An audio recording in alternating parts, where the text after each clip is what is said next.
Okay, everyone can see this, right? Give me a thumbs up if you can see it. Great. Right.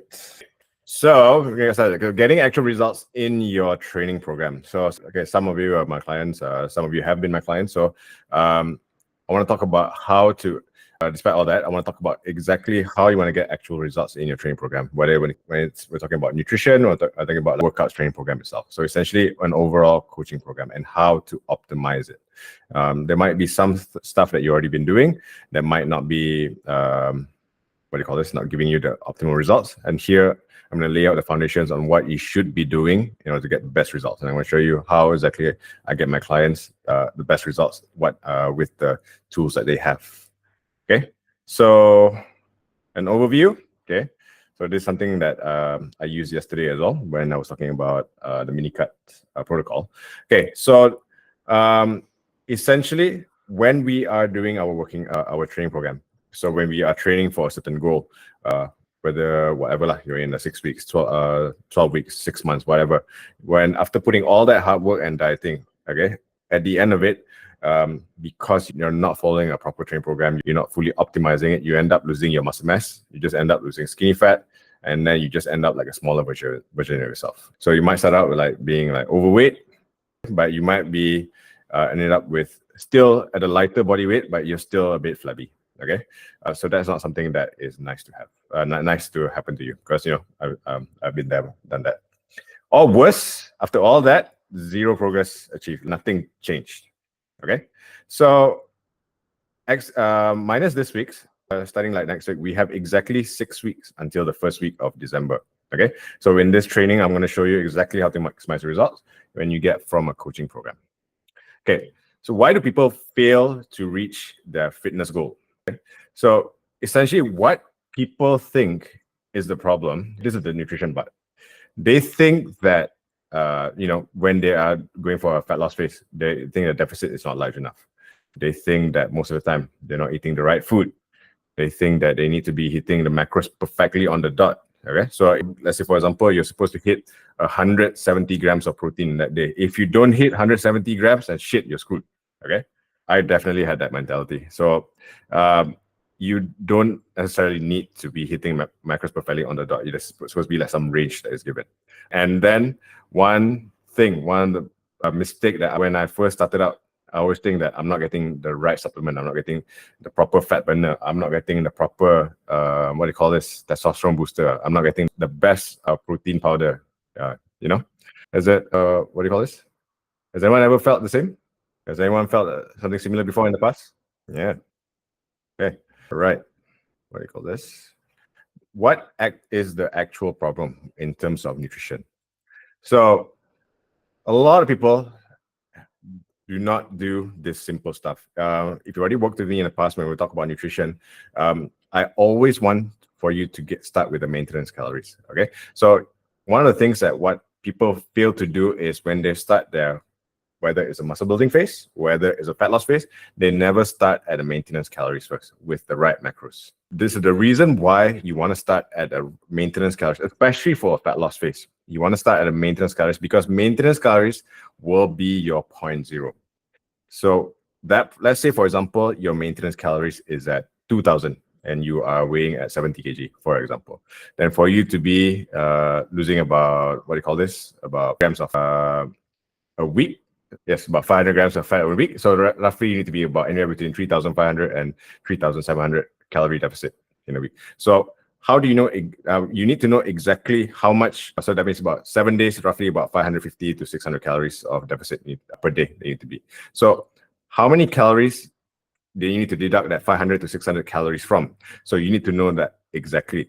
And then we need to start with the right macros, meaning that having the just enough protein, just enough fat, just enough carbs, so that make sure that your hormone is optimized, so your body is ready for this fat loss phase. Okay, and then the next problem, actual problem, is that people are either at this starting point they are under fat, okay, or they're over fat. So what does this mean? So under fat means they're under eating too much. They are not getting enough nutrients. They're not getting enough fiber.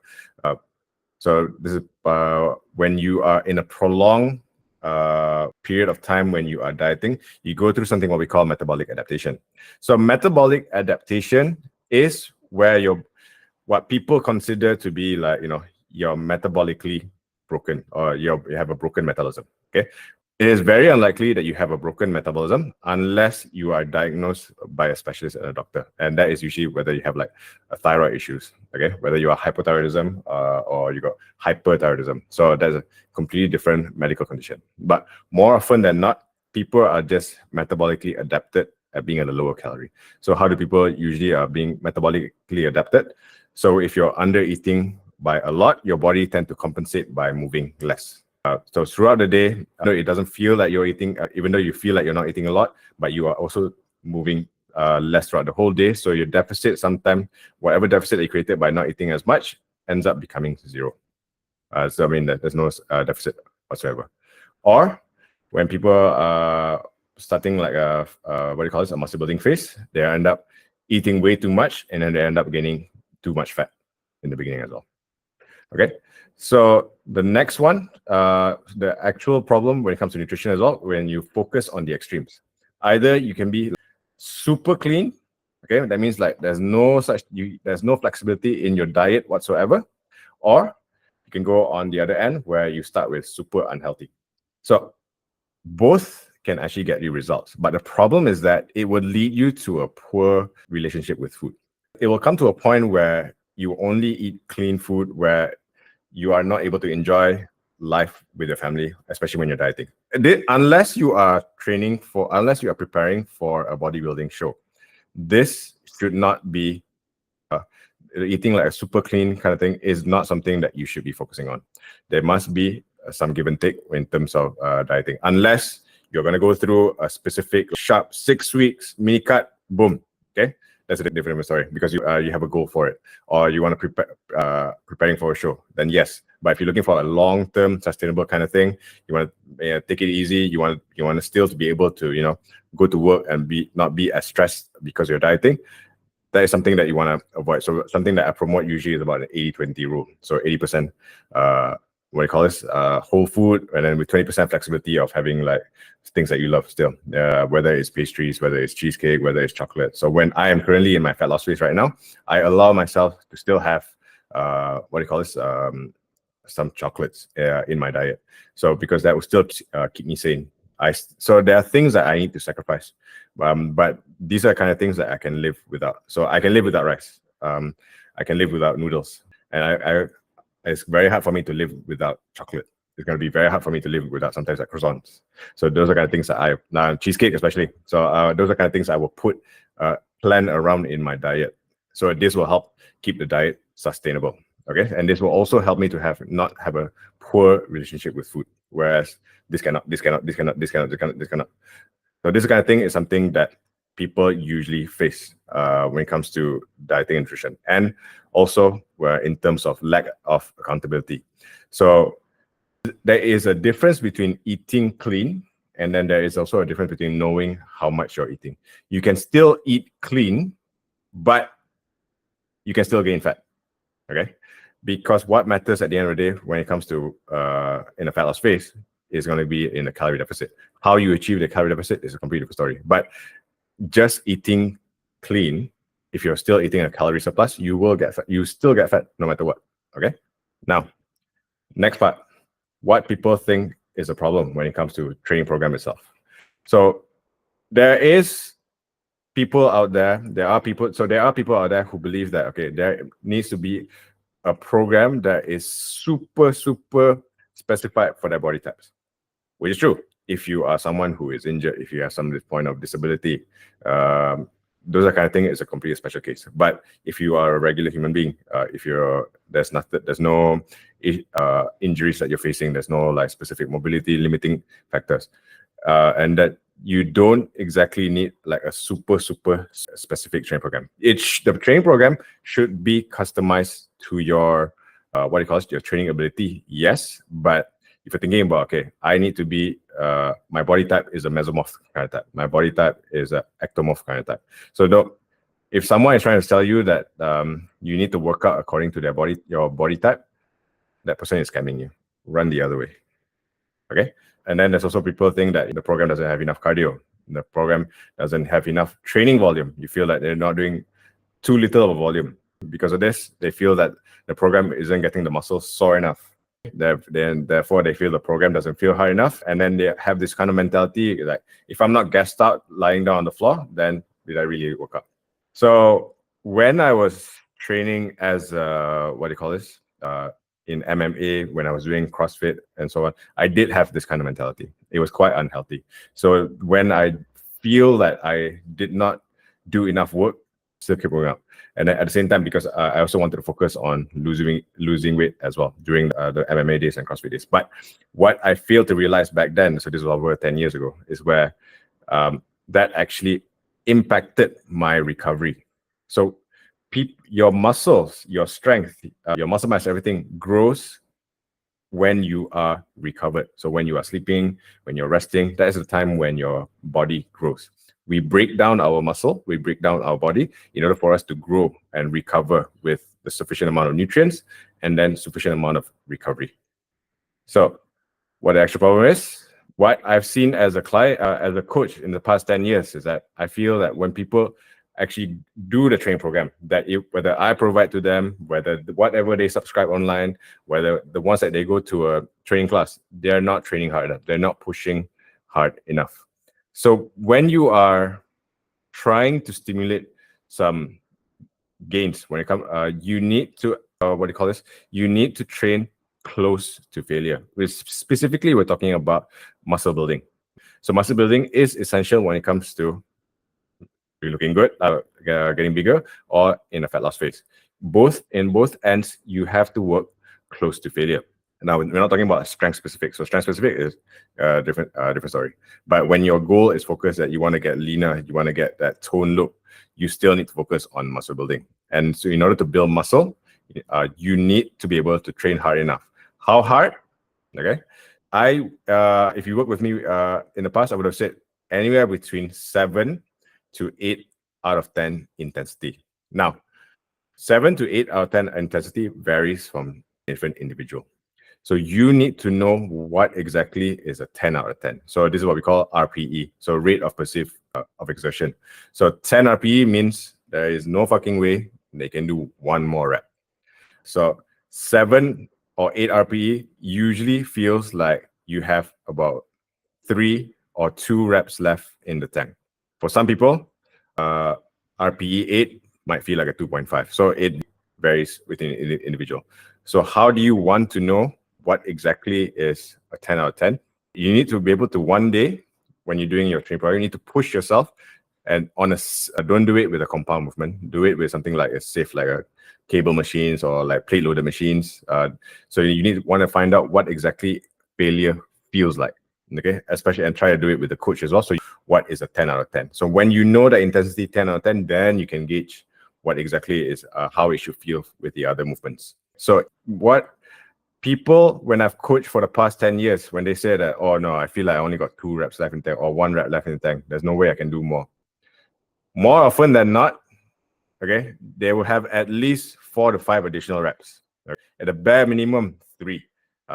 It is very common. I've been a PT for a long time, and when I can tell, you may believe at that point you only have 2 or 3 reps left in the tank or 1 rep left in the tank. But if you have not been pushed before, you actually don't know how many more reps.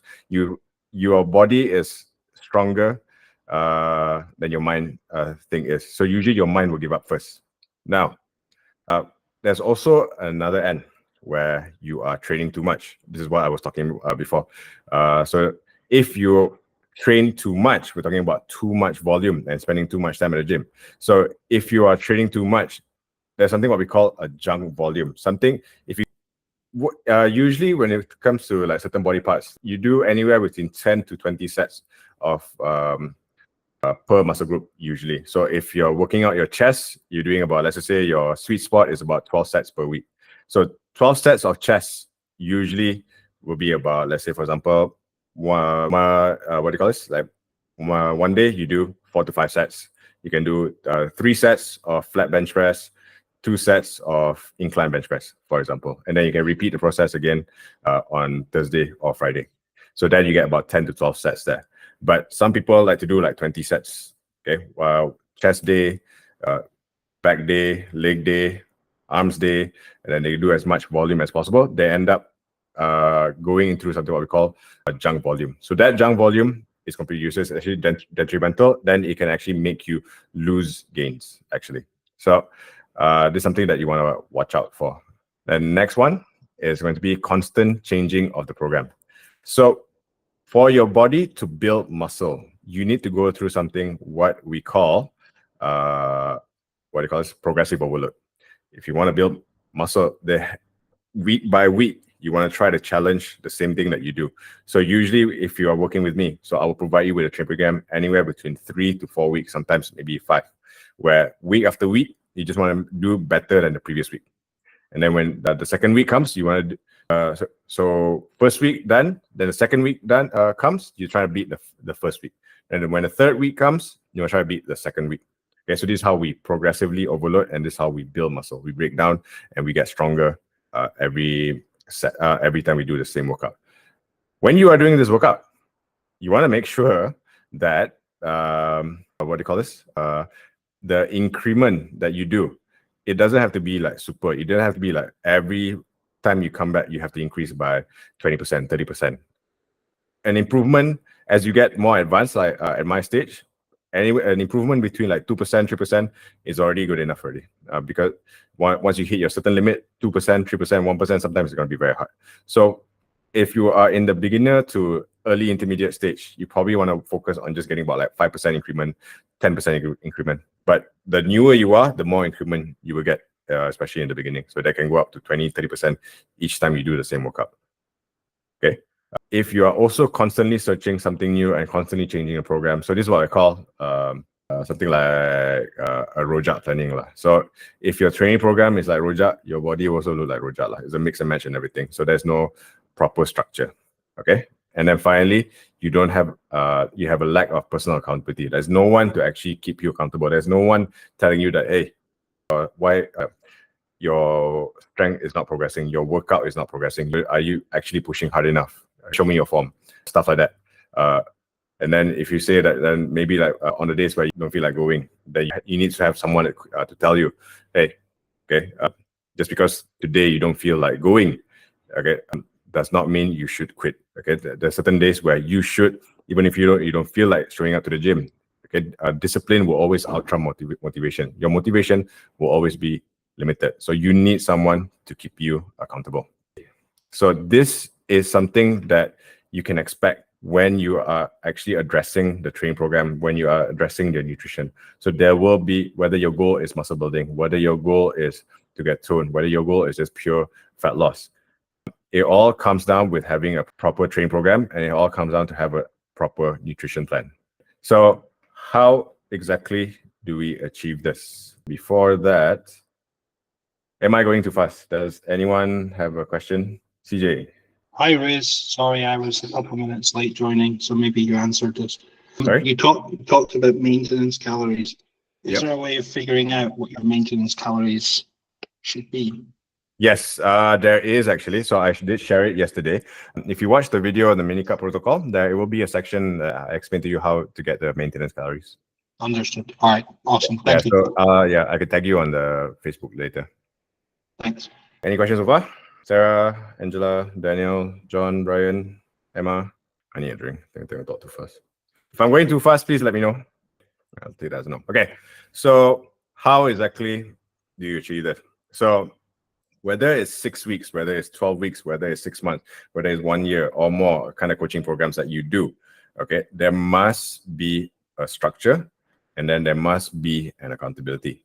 So I'm going to explain to you one by one what exactly I meant by structure and what I meant by accountability. If you don't have a structure, if you don't have accountability, there's no way that you can get result. You could get like some form of result that is something that is quite mediocre, and then you might not be able to sustain it. And then you might end up just giving up halfway, which happens most of the time. What do you call this? So in terms of structure, so this is how it works. So in terms of nutrition, you need to have a plan. So this is an example of a rough plan that I created. This is simple, something that I gave my client in terms of a fat loss phase. So let's say in terms of nutrition, so for her, I created a 14 weeks fat loss phase. So we focus on building in the phase 1 is something we call a metabolic restoration phase, which is 2 to 4 weeks. So this is also where we go through a maintenance calories phase. So this is where I want to make sure that I get my client to be primed first before we go through the fat loss phase. So making sure that you are focusing on building the good habits, so getting the right food in. So in this point, when you are at the maintenance calories, you should not be feeling hungry, because you still be eating your maintenance calories. So you will not be gaining weight. You should not be gaining fat. You should not be losing fat. But at this point, when your body is not stressed from being in a deficit, and you are still not able to adhere to the plan, you're not able to get into the habit of tracking, you're not adhere to get like enough protein first, you're not be able to adhere to getting enough carbs, getting enough fat, there's no way you can succeed at phase 2. Okay, so we will stay at phase 1 first, and then we will review on a weekly basis, making sure that whether the maintenance calories is correct or not. We want to make sure that if within like 2 weeks your weight doesn't change, then great. Then we know that is your current expected maintenance calories. But if your weight starts to change, the weight starts to go down further drastically. If you started at 60 kg, for example, then I give you 1660, and suddenly your weight starts to drop drastically, like from 60 to 58. So then I know that you're probably this is already quite a sharp deficit. So I know I need to adjust accordingly to make sure that your weight doesn't drop down too much. So the ideal weight for you to drop is anywhere between 0.5 to 1% per week. So this is what I would do as well. So once I'm sure that you are on your maintenance calories, all the other habits have been built, then we focus on the 10 to 12 weeks of fat loss phase. So I will also give you like an example of the amount of calories. So if you see here, all the calories here are actually rounded up, just to make your life easier. So there's no like 1321 or 1347. Okay, so I just round it up to make it easier. So the protein content for each individual might vary. So I will give you a rounded up number here, just to give you a range. And then you will have a range anywhere between about 10 to 20, usually anywhere between 5 to 10 up to 20 grams of range sometimes. But usually I will always encourage my client to make sure that you adhere to this range here. Okay, we have someone that's joining. But on a weekly basis, I will make sure that when we do our check-ins, so if you're my client, we will do our check-ins. I will review how you're feeling, how's your energy levels, are you getting too hungry, stuff like that. So if you're constantly feeling hungry and all that, so then I will adjust accordingly. I will increase the calories, or maybe I will reduce the step count, stuff like that. And then we will adjust until we meet the right balance that we can progress for the next 10 to 12 weeks. And then once you're done with that, then we exit to a proposed maintenance phase. So usually the maintenance phase would, this is just an example, but the maintenance phase usually will be slightly less than your initial phase, because at this point you should be lighter. But this was just an example that I would show my client at that point in time. So what a phase should look like. So this is a rough estimate. So this is how, in terms of structure, when it comes to nutrition, should be like, and it should be reviewed on a weekly basis, no matter what.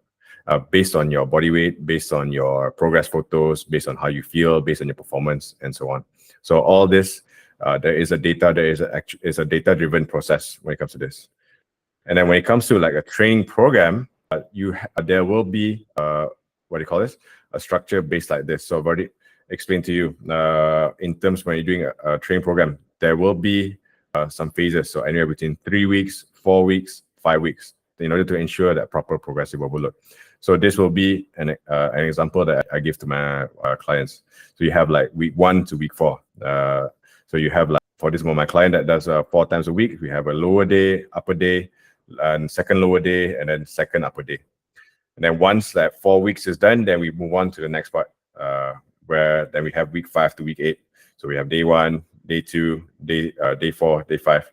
So it depends. Sometimes I will give my client, like say, lower, upper, and then sometimes I will give my clients for the next phase. We will do what we call it full body. It depends on what the client prefers, and then it also depends on the equipment available. It also depends on where they're at as well. But the training methodology works depending on the individual as well. In terms of accountability, so this is a prime example of what the accountability should look like. So let me make it bigger. Yeah, okay. So one, you need to have like a structure here. So you need to make sure that there are certain, you plan your workout days accordingly. You need to make sure that you are weighing yourself every day. You want to make sure that you track your calories and macros. It's all can be done inside the coaching app. Okay, and then here, so you want to make sure that you keep track of your daily steps. You want to make sure that keep track of your sleep. You want to make sure that you do keep track of your daily body weight, so that we know that how your progress is week after week, if you're plateauing or not. Then we get to see the graph. Then we get to see your weekly average as well. So if you're going to do this by yourself, you want to make sure that you know keep track of your daily steps accordingly. If you want to write it down on a daily basis, so there's apps for this as well that you can do. Okay, and then your calorie intake. Usually, I recommend my client the easiest to use would be MyFitnessPal. So you want to track, and then with my coaching app, you can sync, and then I can just review on your calories on a weekly basis and a daily basis as well. And then most important thing is you want to make sure that you do on a weekly basis your progress photo as well. Sometimes your body weight will, but you look at your progress photo, you're actually still getting leaner and leaner. This is because this is possibly also because you're going through something like a body recomposition, where you are losing fat and building muscle at the same time. So that tends to happen as well. And then another form of accountability is where this is the form that I send to my clients. Okay, we want to talk about something positive that happened last week. So what are the challenges, your energy levels, okay, then your hunger levels, then additional stuff that I need to know, how I can make your training program better, and so on. And then lastly, this is super important, is that constant communication with, if you're having a coach, you want to make sure that you have constant communication. Okay, so I will always encourage my clients to, if they have any questions, whether it's stupid or not, you can just drop me a text. I will decide whether it's stupid or not, and whether I will reply you or not. But usually I will reply. There's no stupid questions usually. But when we don't get enough communication, and then sometimes that there's no one for you, what do you call this? Like if you're only working out alone, but you need someone to guide you. You need someone to tell you whether you're doing it right, whether you're doing it wrong. So that is where having a coach is handy. But if you don't have a coach, you can always find a community. You can find friends that is working out together, then you can share as well. So communication, just by doing it by yourself, is not impossible, but it is going to be helpful when you have someone, whether it's a coach, whether it's a friend, whether it's a group class or whatsoever. Okay, so this is how I do it for my clients, and I make sure that this is how I get best results I can give that for them. So talking about community, so preferably if you want to optimize the result that you're doing it, it's so much harder when you are doing it alone. You want to make sure that if you have a group of friends doing it together, great. If you don't have a group of friends, you can do what I do. I have a training partner. So my training partner, usually I'll meet up with him like 4 times a week at the gym, usually at the same time. So just by having a training partner makes me want to show up at the gym. Sometimes I feel like, okay, since my training partner is already there, so even though I'm lazy, I'll just end up going there. And then once we reach there, when we train together, it does help when having like someone to push you. Okay, even though like you can spend time talking about nonsense during when you're resting period, but you can feel a difference by having a proper training partner that pushes you, and then just by working out alone. Working out alone can be a mental game. Okay, it's not impossible, but it's going to be a lot easier when you have someone behind you.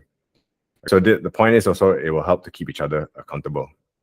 So just by doing this, whether as a group or training partner, or it can be like even a Facebook group, it can be like community that you get together. Okay, when you share your struggles and then you celebrate your victories, this will help you give you that motivation. It's not that the motivation comes first. You do this thing first. When you have that small victories, this will give you that motivation that you need. Okay, and then the cycle just repeats once you get more result. And then lastly, I want to talk about your mindset. Okay, so your mindset matters when it comes to achieving your result, whether it's building muscle or whether it's losing fat. Okay, so because it's not just your body that is going through a transformation, it's your mind as well, because you need to adopt a brand new identity. If you go through a fat loss phase and then you still have a identity of a fat kid. So my problem is that I grew up as a fat kid. So I love eating, and if I don't get it in control, I have an issue. I have a problem of eating too fast, and then I just love eating without any form of control. So I realized that one day that enough was enough, and then I need to be someone different. Okay, so I need to stop thinking that as much as I enjoy food, I need to start thinking about having a better health. I need to start building confidence because I don't like the person that I am. Therefore, I don't want to be this identity anymore. So you need. I'm not saying in a drastic change where you need to be a completely different person, but you need to adopt a new identity of being someone who is successful at losing it. And then what is a criteria of someone who is successful at losing weight? So that is a kind of identity criteria you want to adopt. If you're still having the same mindset after a fat loss phase, and then you're just going back to your old habits, that's how the yo-yo diet just keeps happening over and over and over again. And then you'll never escape the cycle unless you adopt a new identity.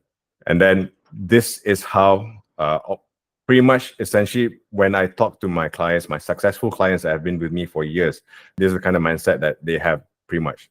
So one thing they do is that they do practice gratitude and positivity. So they always focus on small wins. And I can show you examples after this. So always focusing on just small wins will get you through in the long run. Okay. Whether it's losing that first kg, whether it's becoming a bit stronger at the gym, whether it's achieving your first 5K run. So those kind of things help you propel forward and over again. And next is you want to be vulnerable and open. So this coming back again to having a community around you, having a coach to talk to, or having a training partner to talk to. So you want to share your journey. Oh, sorry, my cat is missing. Sorry about that. It's a bit noisy, so I apologize for that. So yes, sorry about that. So yeah, you want to make sure that you find and share similar experience with people. So this is as a recap.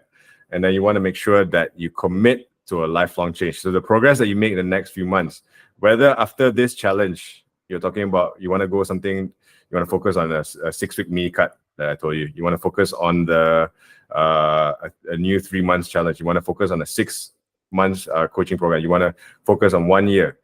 You want to make sure that whatever that you decide, so this will set you up for a lifetime of healthy living, as long as you are able to adopt a new identity, and then you're able to adopt the changes that I told you. We're talking about like structure and then accountability. With that ends my presentation. So this is the end result of my clients, an example of my clients here. So if we're looking about long term, this is one of my clients who managed to lose about 16 kg. So talking about like some of my clients who managed to her focus was not on weight so much, focus more about clothes. My client here was his focus was more on getting stronger. So my client here was his focus more about having a healthier lifestyle because he loves to drink. Okay, but he want to make sure that he's still able to enjoy his hockey and still manage to drink a lot and still go on date nights with his wife. Yeah, so these are my clients and who are still with me until today. So Z has been with me for about 5 years. Jason is slightly lower. So these two are now my friends. They have stopped training because one has moved away. But yeah, so these are still my cycle. So I have clients that have been with me longest 7 years, and some on average about 3 years up to 5 years. And a lot of them share this. So when I have a chat with them, I talk about them. So what actually keeps them going. So these are kind of things that actually sustain that result. With that ends my presentation.